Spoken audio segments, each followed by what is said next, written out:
and in fact was trying to help River at the time, Right. who he was running with at the time. Right. As we all know, River's last night on Earth was at Johnny's establishment. When he was 17, my brother wrote this lyric. He said, "Run to the rescue with love, and peace will follow." Thank you. For me, being true is all I can do. And that's all I can do in my craft that makes it valid for me. Johnny Depp once whispered something into a producer's ear. 6 words. Those 6 words ended Corey Feldman's biggest shot at stardom. They also happened the same year River Phoniex died feet away from Depp's own nightclub. Feldman never told this story publicly. Not once. Until now. He waited over 30 years. 30 years of staying quiet, while Leonardo DiCaprio got the Oscar nomination that should have been his. So why now? Why bring it up after all this time? Stick around. Because what Feldman says next ties 2 of Hollywood's biggest names to one single night. This all came out on a podcast, not a tabloid, not a leaked interview. Feldman sat down with Billy Corgan, the guy from Smashing Pumpkins, and just let it out. Calm, almost casual, like he'd been holding it in for decades and finally got tired of holding it. He said this was the first time he'd ever told this story, out loud, on record. And once you hear what he claims happened, you'll understand why he waited so long. Before any of this, Corey Feldman was everywhere. Gremlins, the Goonies, the Lost Boys. If you grew up watching 80s movies, you knew his face. He was one of the highest-paid child actors of that entire decade. But fame came with a cost. Feldman has spoken before about a brutal childhood, pressure, mistreatment, and eventually, addiction. By his teens, he was already struggling. In 1990, things hit a low point. He was picked up during a traffic stop, carrying drugs. It was public. It was embarrassing. And for a while, it looked like his career might be over before it really got going again. But Feldman did something a lot of child stars never manage. He got clean. He went to rehab. He came out the other side ready to rebuild. And that rebuild was about to run straight into Johnny Depp. In the early 90s, a film was being cast called What's Eating Gilbert Grape? It needed someone to play Arnie, a teenager with a developmental disability, emotional, difficult, the kind of role that can make a career if you nail it. Feldman got the part. He was in, locked down, on the call sheet, ready to shoot. Then Johnny Depp joined the cast as the lead. And according to Feldman, that's exactly when everything changed. He didn't find out right away. Nobody told him directly. He just wasn't on the project anymore. No real explanation. Just gone. Years later, he'd finally learn why, and it had nothing to do with his acting. Here's what Feldman says happened. Depp allegedly pulled the producers aside, quietly, off to the side, away from everyone else. And he told them he didn't want Feldman on the film. Why? According to Feldman, Depp called him a junkie, said flat out he didn't work with junkies. No confrontation. No conversation with Feldman directly. Just a quiet word in the right ear, and the part was gone.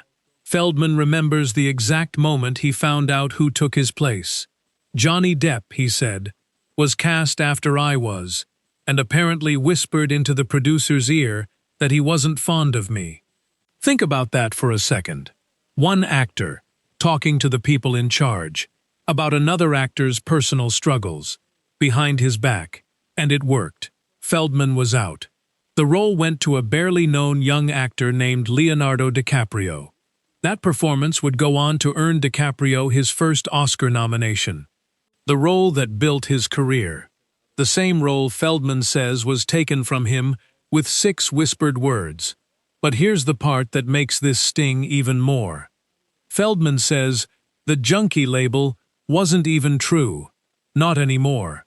I was sober, he said. I had just gotten sober. I had just gotten out of rehab. I had turned my life around. He wasn't using. He wasn't struggling. He had already done the hard part. He'd already gotten clean.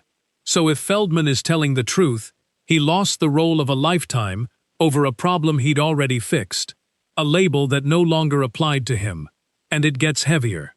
Because Feldman says that while all of this was happening, he wasn't just focused on his own recovery.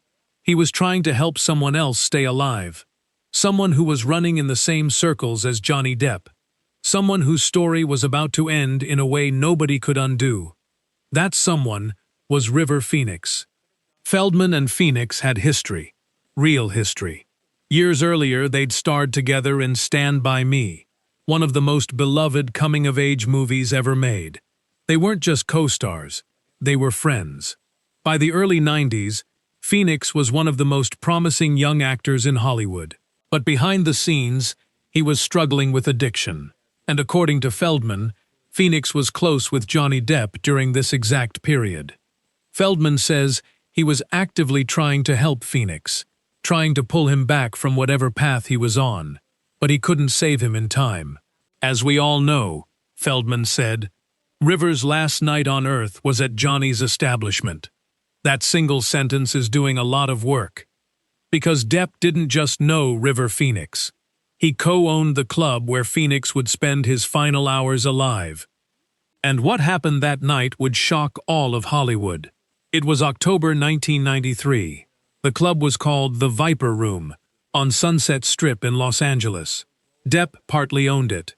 River Phoenix showed up that night with his girlfriend, actress Samantha Mathis. His brother Joaquin and sister Rain were there too.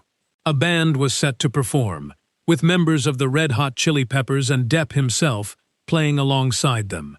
At some point during the night, Phoenix didn't feel right. He told a friend, "I don't feel so good. I think I'm ODing."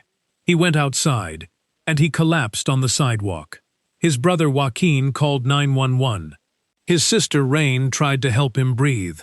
His girlfriend was right there beside him. River Phoenix died that night.